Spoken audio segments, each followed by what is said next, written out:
구속사 읽기 좋은 날입니다. 이 시간에는 지난 시간 노아 이후 족장들의 분리의 역사에 이어서 두 번째로 아브라함의 분리의 역사 함께 읽어가도록 하겠습니다. 2. 아브라함의 분리의 역사. 아브라함의 생애를 전체적으로 살펴볼 때 그의 삶에는 크게 4단계의 중요한 분리가 있었습니다. 이 4가지는 성도의 신앙 단계를 보여주기도 합니다. 첫 번째 분리, 고향, 친척과의 분리, 아버지 데라와의 분리. 창세기 12장 1절, 사도행전 7장 2절로 4절. 갈대아 우르는 아브라함의 조상들이 우상을 숭배하던 곳이었습니다. 여호수아 24장 2절, 15절. 아브라함이 여기에서 떠난 것은 신앙의 첫 단계인 세상과의 분리를 나타냅니다. 아브라함이 살았던 갈대아 우르는 바그다드 동남쪽 비옥한 지역으로 고대 문명의 중심지이며 우상 숭배의 집결지였습니다. 아브라함 시대의 최고 절정기였는데 이곳에 살던 아브라함의 아버지 데라는 하나님을 섬기는 일보다 우상에 쉼취해 있었습니다. 이때 하나님은 아브라함에게 내 고향과 친척을 떠나라고 말씀하셨습니다. 사도행전 7장 3절. 아브라함은 아버지 데라와 함께 우상의 도시 갈대아 우르를 떠났습니다. 그러나 데라는 중간 지점인 하란에서 안락한 생활의 유혹으로 거기서 머물고 말았습니다. 급기야 하나님은 아브라함이 75세 되었을 때 두 번째로 그를 부르셨는데 이번에는 고향과 친척뿐만 아니라 아비집을 떠나라고 명령을 내리셨습니다.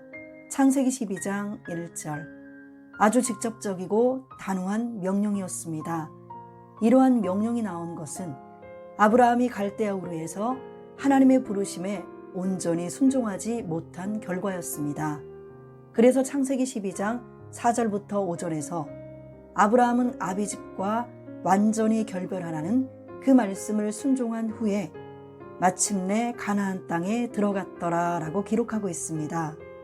유구한 역사 속에서 세계 최초로 데라의 죽음에 대한 모순된 두 기록을 체계적으로 규명. 창세기 11장 31절로 32절, 사도행전 7장 2절로 4절.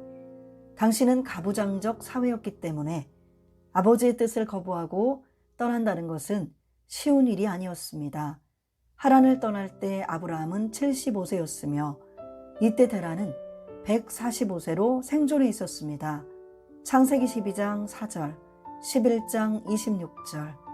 145세나 된 아버지 데라를 두고 떠난다는 것은 한 가정을 책임지고 있는 장자로서 가슴 아픈 일이 아닐 수 없습니다.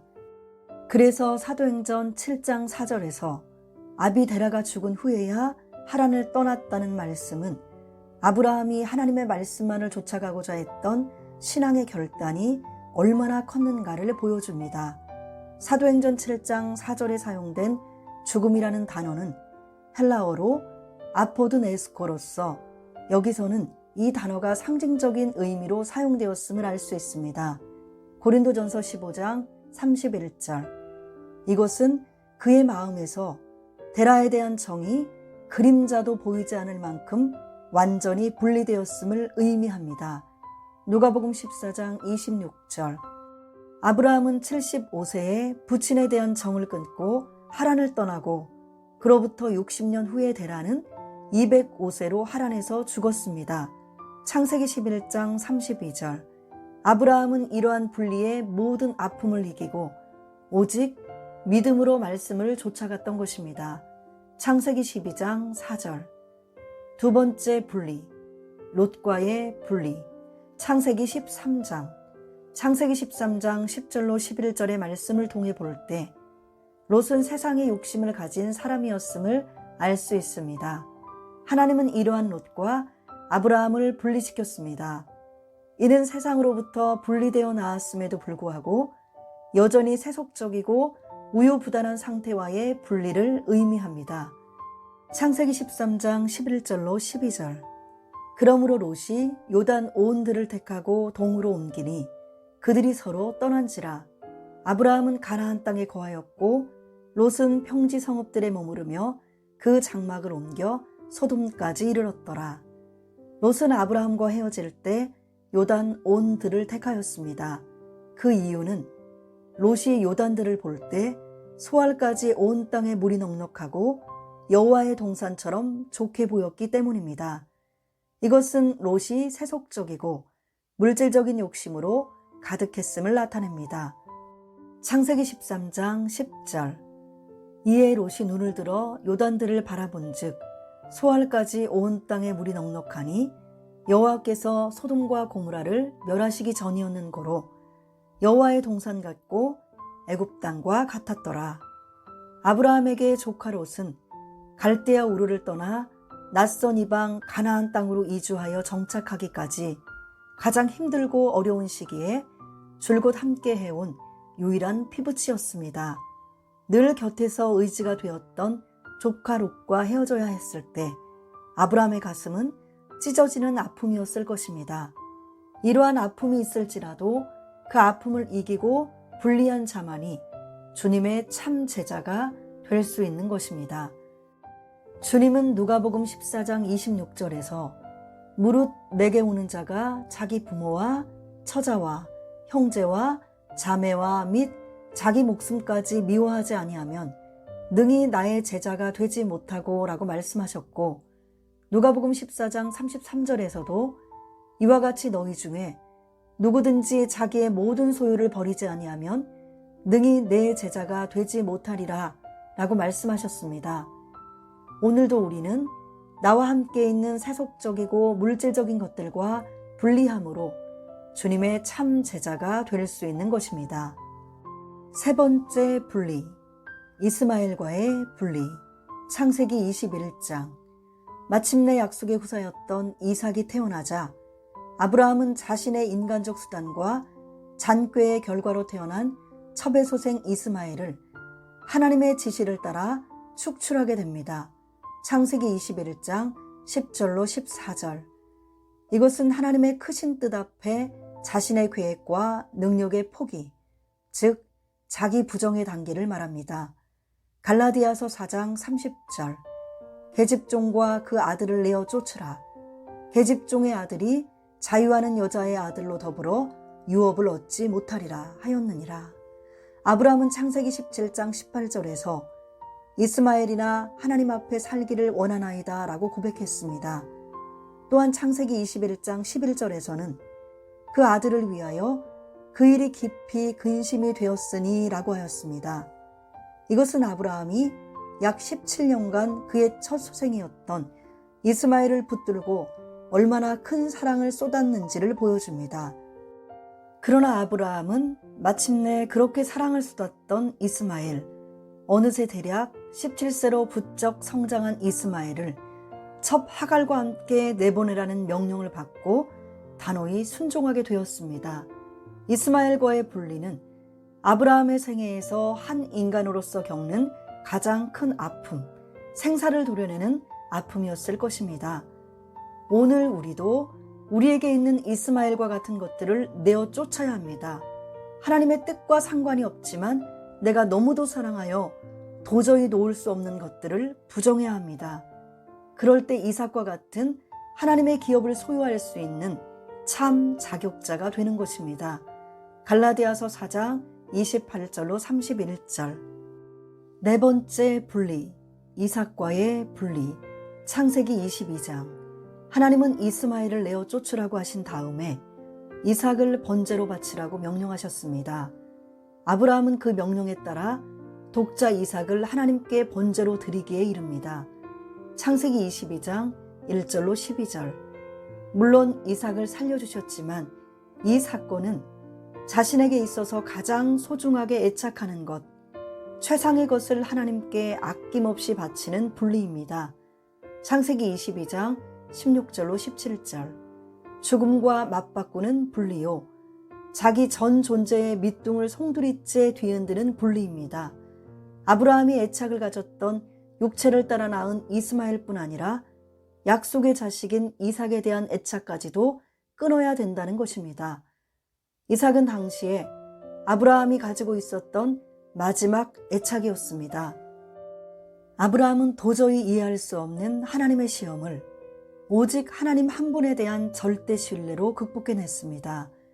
이것은 하나님이 주신 축복까지 하나님께 돌려드리고 결국엔 그것이 하나님의 소유임을 인정하는 성숙된 신앙인의 자세입니다. 이는 요한계시록 4장에서 24장로들이 주께로부터 받은 면류관을 다시 주의 보좌 앞에 던지면서 만물이 다 주의 것이라고 찬송하며 영광 돌리는 장면을 연상케 합니다.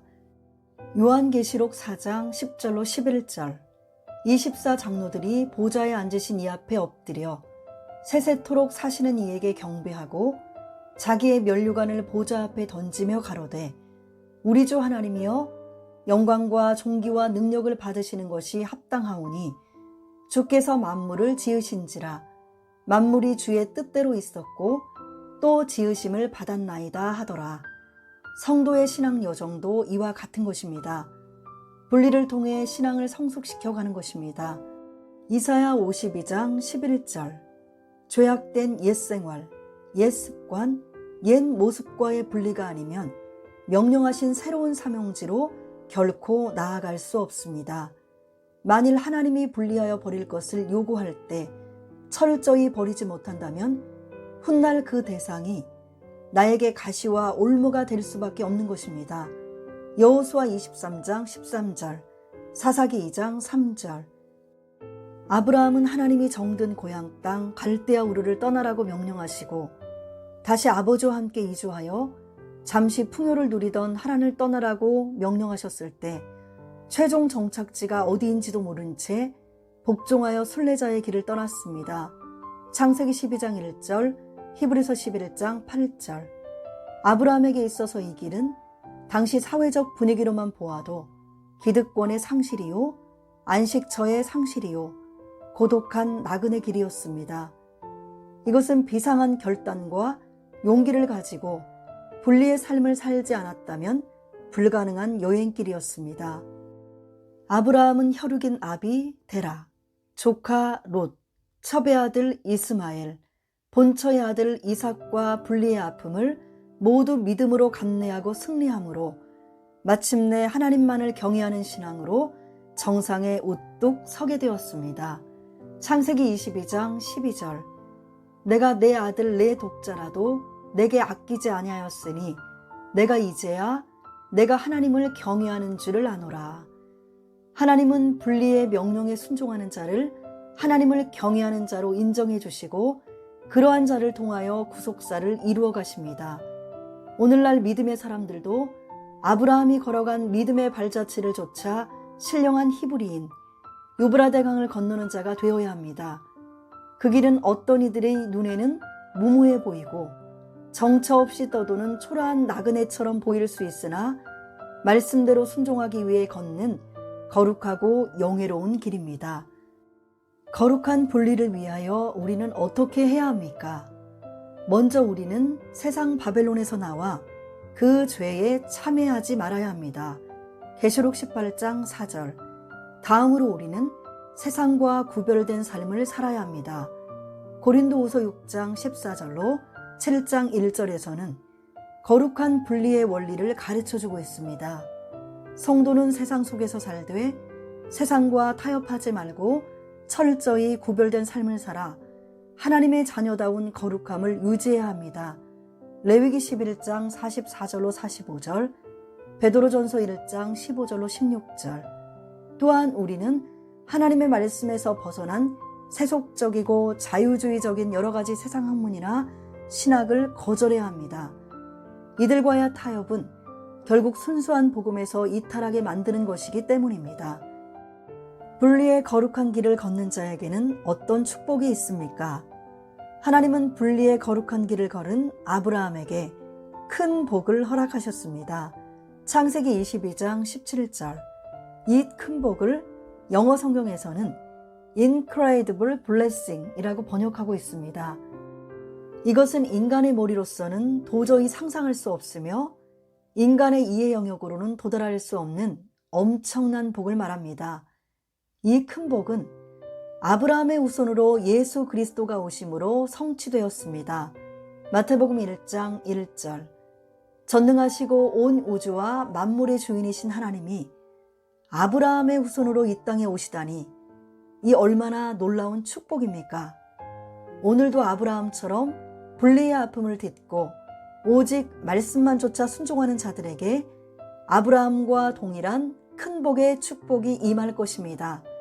갈라디아서 3장 6절로 9절. 할렐루야. 창세기 22장 16절로 18절. 가라사대 여호와께서 이르시기를 내가 나를 가리켜 맹세하노니 내가 이같이 행하여 내 아들 내 독자를 아끼지 아니하였은즉 내가 내게 큰 복을 주고 내 씨로 크게 성하여 하늘의 별과 같고 바닷가의 모래와 같게 하리니 내 씨가 그 대적의 문을 얻으리라. 또 내 씨로 말미암아 천하 만민이 복을 얻으리니 이는 내가 나의 말을 준행하였음이니라 하셨다 하니라. 3. 구속사적 입장에서 본 아브라함. 이제까지의 족보는 모두 아브라함의 근원을 밝히기 위한 기록입니다. 하나님의 기록인 성경에는 군더더기나 쓸데없는 것이란 없습니다. 족보의 기록은 아브라함을 알리는 다분히 의도적인 기록입니다. 즉, 전 인류의 구속을 위해 메시아를 보내시려는 통로, 경건한 자손 아브라함을 준비하고 택하시는 하나님의 깊은 수고와 눈물이라고 할 수 있습니다. 대부분 성경의 족보 기록은 가장 중요한 인물이 나중에 기록되면서 그 인물을 중심으로 새로운 세대가 시작됩니다. 믿음의 조상 아브라함을 염두에 두고 기록된 창세기 11장의 족보는 후에 그가 어떤 역할을 할 것인가를 짐작하게 합니다. 마치 마태복음 1장 1절로 17절의 족보가 예수 그리스도의 사역을 염두에 두고 기록된 것과 마찬가지입니다. 갈라디아서 3장 16절, 창세기 17장 19절, 22장 12절로 18절. 아담의 20대 손 아브라함으로 말미암아 메시아가 오실 첫 관문이 열렸으므로 그는 매우 중요한 인물이라 할 수 있습니다. 그래서 예수님의 족보는 아브라함부터 시작되고 있습니다. 마태복음 1장 1절은 예수님을 아담의 자손이 아닌 아브라함과 다윗의 자손이라고 기록하고 있습니다. 마태복음 1장 1절. 유대인들은 서슴지 않고 아브라함을 그들의 아버지라고 부릅니다. 요한복음 8장 39절. 심지어 이 땅이 아닌 지옥 구덩이에 빠진 부자가 나사로와 함께 있는 아브라함을 향해 아버지 아브라함이여 라고 불렀습니다. 누가복음 16장 24절 30절.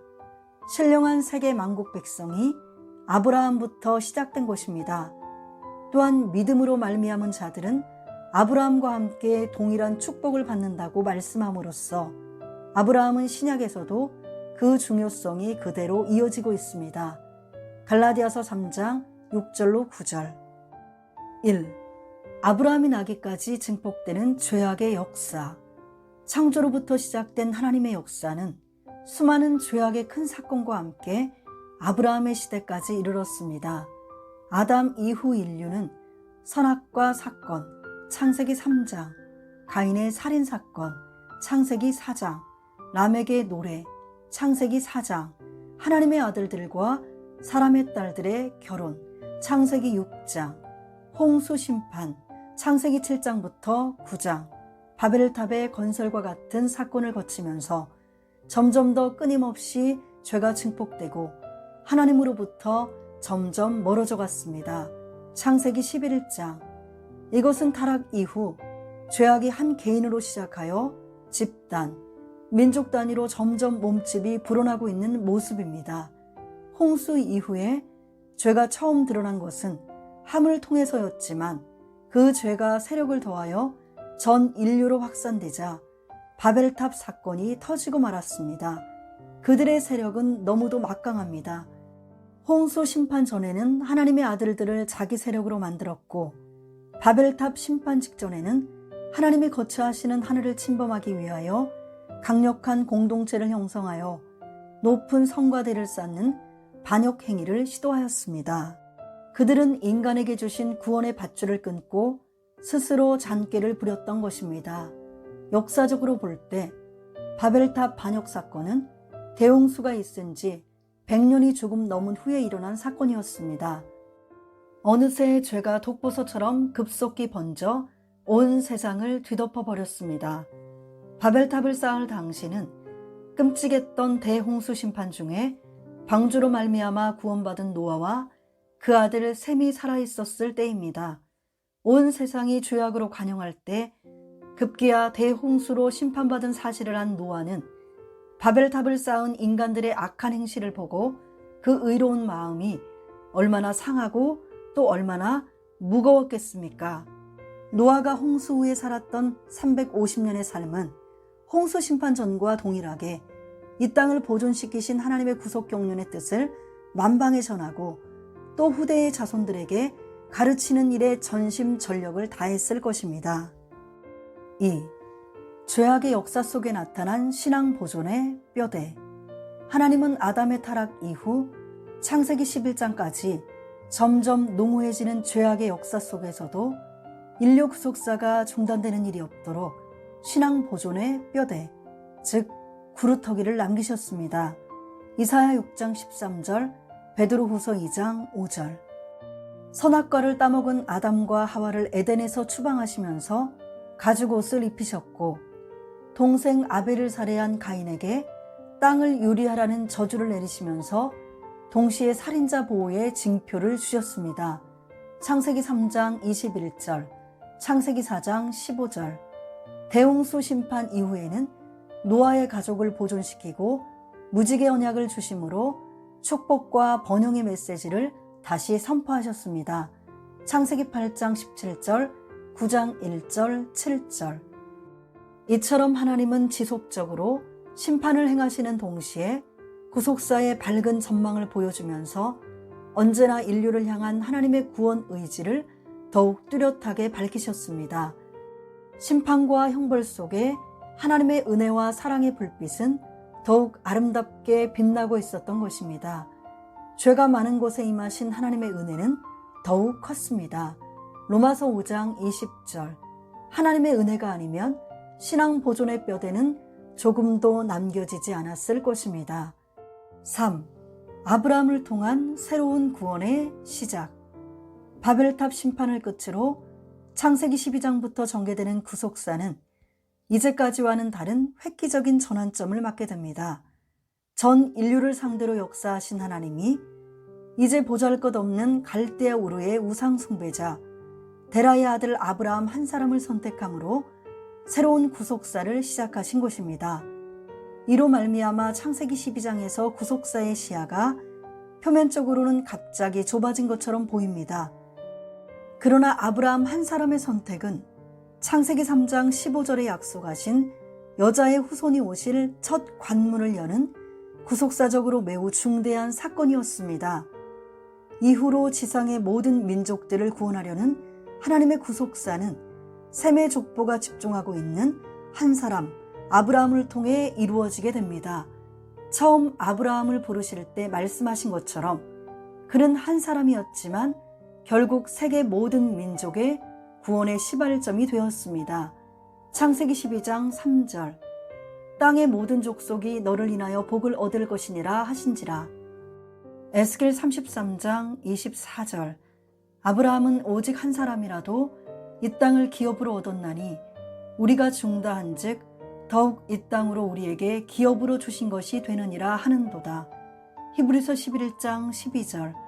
이러므로 죽은 자와 방불한 한 사람으로 말미암아 하늘의 허다한 별과 또 해변의 무수한 모래와 같이 많이 생육하였느니라. 하나님은 이러한 점을 다시 확인시키기 위하여 아브라함 99세에 언약을 갱신하실 때 아브라함과 사레의 이름을 계명하시면서 그 뜻을 뚜렷하게 밝히셨습니다. 아브라함은 열국의 아버지라는 뜻을 가진 아브라함으로, 사레는 열국의 어머니라는 뜻을 가진 사라로 계명하셨습니다. 창세기 17장 4절로 5절, 로마서 4장 17절, 창세기 17장 15절로 16절. 또한 예수님이 오신 이후로 신약에서 아브라함은 모든 믿는 자의 조상으로 확대되었습니다. 로마서 4장 11절로 12절, 16절, 23절로 24절, 갈라디아서 3장 7절 29절.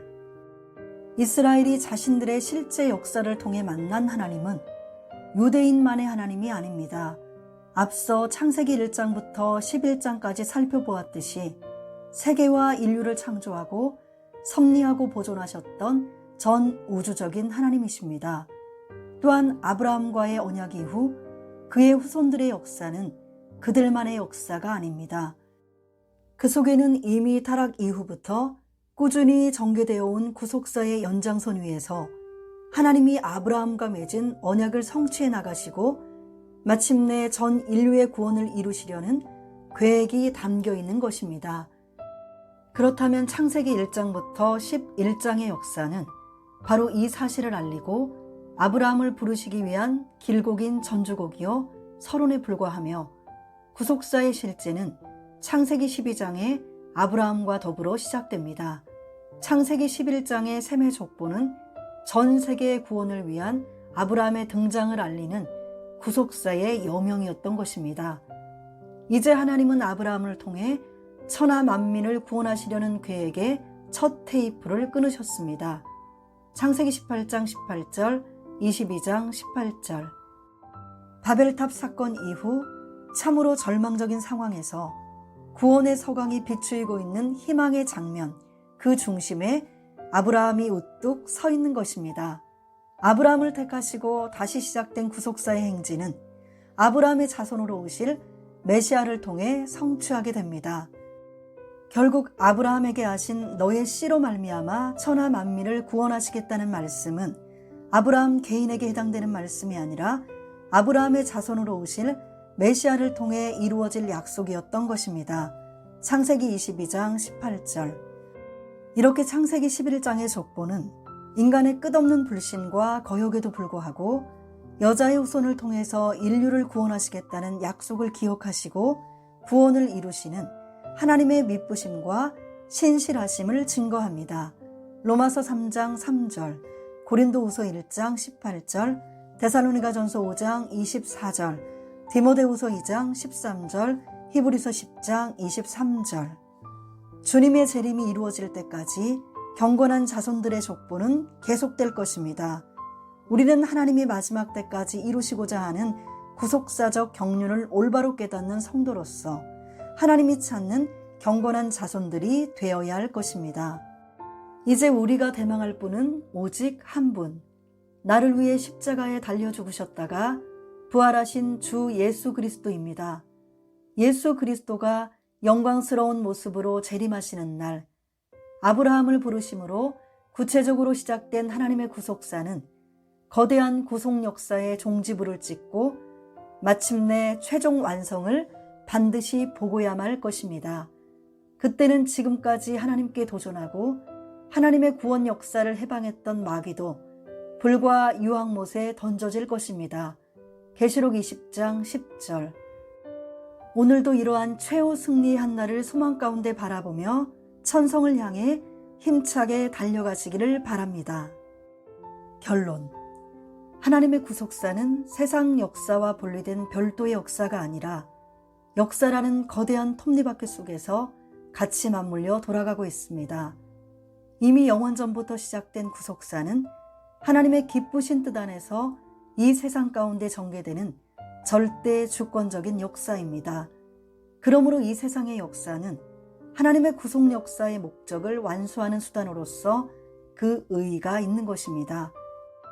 세월이 지나고 세상 풍조가 바뀌면서 보이는 세계 역사가 수없이 변천을 거듭했지만 그 속에서 하나님의 구속사역은 도도히 흘러왔으며 그것은 또한 예수 그리스도가 영광스럽게 재림하시는 구속의 완성의 때를 향하여 쉬지 않고 달려가고 있습니다. 이러한 관점에서 우리는 창세기의 족보 속에 중단되지 않고 흘러가는 구속 계시의 물줄기를 발견하고 역대의 연대 속에 깊이 묻혀 있던 하나님의 기묘한 구원 섭리의 보화를 캐낼 수 있습니다.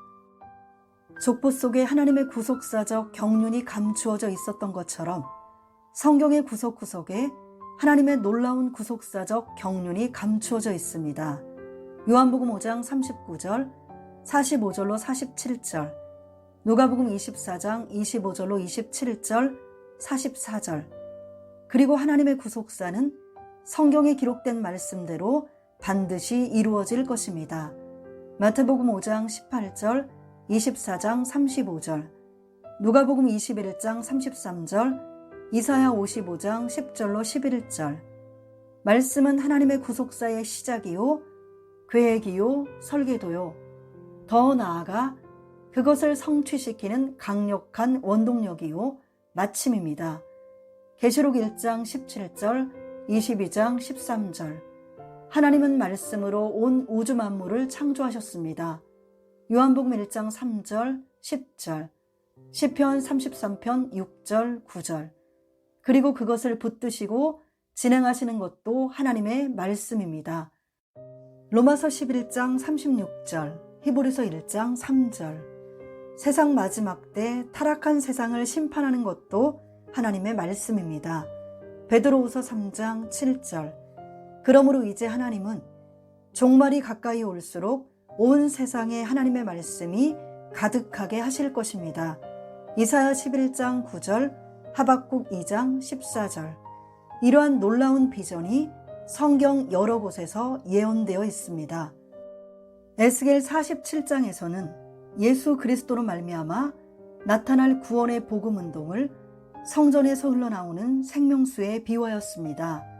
소원지는 성전이요, 그물은 고여있는 물이 아니라 계속 움직이는 물이요, 그야말로 살아있는 생명수입니다. 또한 그물은 점점 불어나는 물이었습니다. 성전에서 조금씩 스미어 나오던 생수가 계속 솟아나와 순식간에 큰 물이 되고 바다에까지 이르러 죽어가는 생명을 살리고 강 좌우의 잎이 시들지 않는 새 실과를 맺게 하였습니다.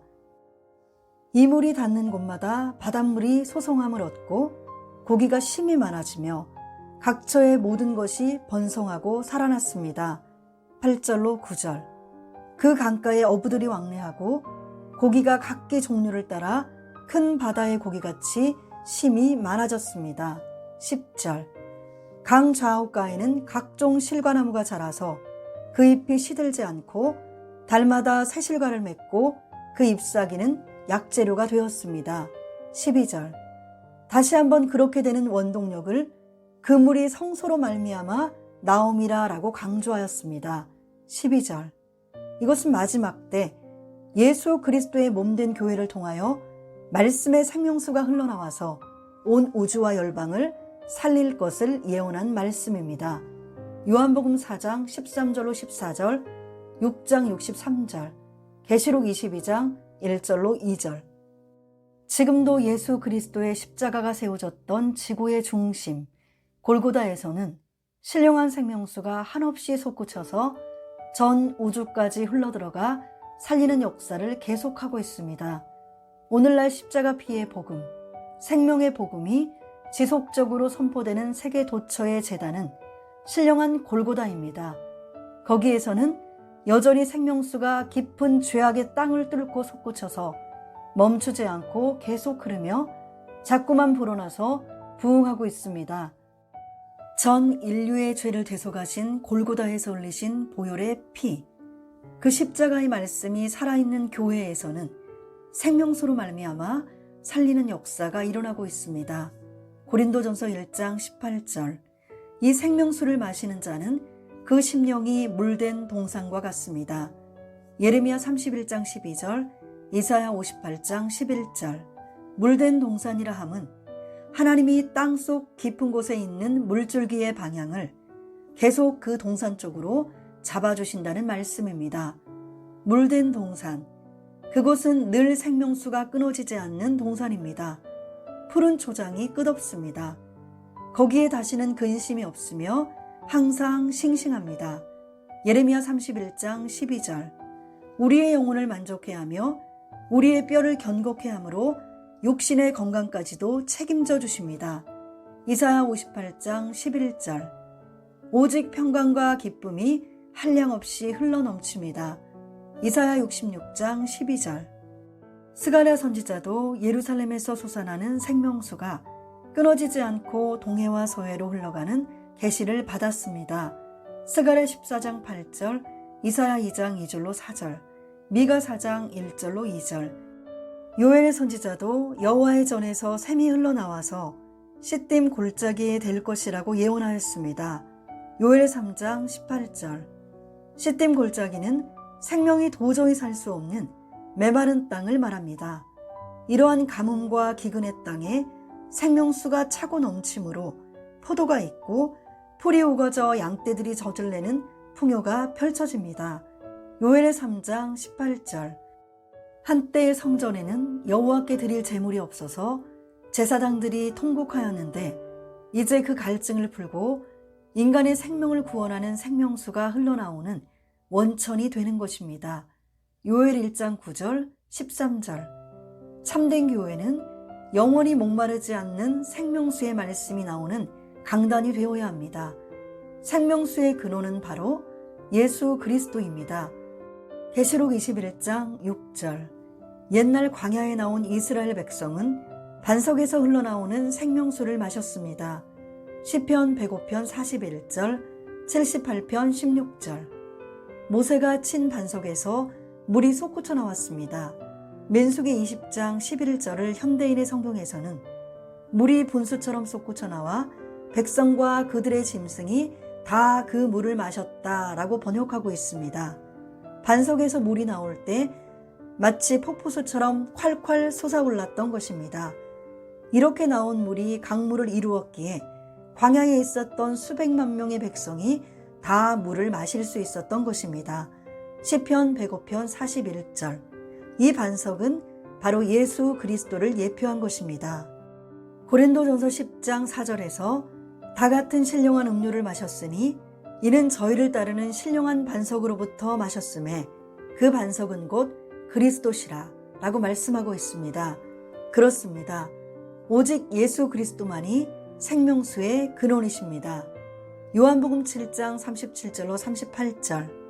명절 끝날 곧 큰 날에 예수께서 서서 외쳐 가라사대 누구든지 목마르거든 내게로 와서 마시라. 나를 믿는 자는 성경의 이름과 같이 그 배에서 생수의 강이 흘러나리라 하시니. 여기 생수의 역사는 하나님의 말씀과 성령의 역사를 뜻하고 있습니다. 말씀과 성령은 모두 예수님으로부터 나오는 것입니다. 에스겔이 여호와의 명을 좇아 말씀을 대언할 때 생기가 들어가서 죽은 자들의 뼈가 살아서 힘줄이 붙고 살이 붙어 군대가 되었듯이 생기, 곧 성령은 말씀을 통해서 일하고 말씀이 살아서 선포되고 전파되는 그곳에 성령이 강력하게 역사하여 생명운동을 일으킵니다. 에스겔 37장 7절 10절, 사도행전 10장 44절. 그러므로 예수 그리스도가 살아계신 교회, 예수 그리스도의 말씀이 강하게 역사하는 교회가 바로 생명수의 교회요, 우리가 지향하는 교회입니다. 바로 그것에 성령이 강하고 뜨겁게 충만하게 임재하는 곳입니다. 아모스 8장 11절로 13절에서 주 여호와께서 가라사대 보라 날이 이를지라 내가 기근을 땅에 보내리니 양식이 없어 주림이 아니며 물이 없어 가람이 아니요 여호와의 말씀을 듣지 못한 기갈이라. 사람이 이 바다에서 저 바다까지 북에서 동까지 비틀거리며 여호와의 말씀을 구하려고 달려 왕래하되 얻지 못하리니 그날의 아름다운 처녀와 젊은 남자가 다 갈아여 피곤하리라 라고 말씀하고 있습니다. 이 말씀대로 세상은 점점 생명수의 말씀을 찾을 수 없는 말씀의 기근의 시대를 맞고 있습니다. 우리는 말씀의 생명수가 넘쳐 흐르는 본질적인 교회 운동을 일으켜야 합니다. 예수 그리스도만이 우리의 참된 목자로서 우리들을 쉴만한 물가, 생명수 샘으로 인도하십니다. 시편 23편 1절, 요한복음 10장 11절 14절. 푸른 초장에서 배불리 먹고 부족함이 없게 하십니다. 요한계시록 7장 17절에서는 이는 보좌 가운데 계신 어린 양이 저희의 목자가 되사 생명수 샘으로 인도하시고 하나님께서 저희 눈에서 모든 눈물을 씻어주실 것임이로라 고 말씀하고 있습니다. 우리의 참된 목자이신 예수 그리스도만을 따라갈 때 우리는 영원토록 부족함이 없는 축복의 잔이 항상 넘치는 삶을 살게 될 것입니다. 이제 우리가 대망할 분은 오직 한 분, 나를 위해 십자가에 달려 죽으셨다가 부활하신 주 예수 그리스도, 나를 생명수 샘으로 인도하시는 예수 그리스도, 나의 참 목자이신 예수 그리스도입니다. 이 주님께서 영광스러운 모습으로 재림하시는 날, 창세기의 족보를 통하여 시작되고 진행되었으며 아브라함을 부르심으로 구체적으로 나타났던 하나님의 구속사는 마침내 거대한 구속 역사의 종지부를 찍고 최종 완성을 반드시 보고야 말 것입니다. 그때 지금까지 하나님께 도전하고 하나님의 구원 역사를 회방했던 마귀도 불과 유황못에 던져질 것입니다. 계시록 20장 10절. 그러므로 우리는 이 최후 승리의 한날을 소망 가운데 바라보고 천성을 향하여 힘차게 달려나갑시다. 가나안 입성을 앞두고 옛날을 기억하라, 역대의 연대를 생각하라 라고 간곡하게 외쳤던 모세의 마지막 명령은 이제 하나님 나라의 입성을 소망하는 우리 귓가에 들리고 있습니다. 신명기 32장 7절. 이것은 성경의 역대 연대를 통한 하나님의 구속사를 깊이 기억하고 깨달으라는 하나님의 준엄한 명령이요 새로운 사명의 음성입니다. 성경 속에 감추어져 있는 하나님의 구속사적 경륜을 깨닫는 순간 죄악의 먹구름이 온 세상을 뒤덮는 암울한 때에 하나님이 우리를 이 시대에 깨어있는 등불, 경건한 신앙인으로 인정해 주실 것입니다. 하나님은 오늘도 여전히 경건한 자의 영혼을 등불 삼아 일하십니다. 잠언 20장 27절. 주의 마지막 재림의 예언이 이 땅에 이루어질 때까지 경건한 자손들의 계보가 끊이지 않고 지속되기를 간절히 소망합니다. 구속사 읽기 좋은 날, 창세기의 족보 결론까지 오늘 읽어드렸고요. 끝까지 함께 해주셔서 감사합니다.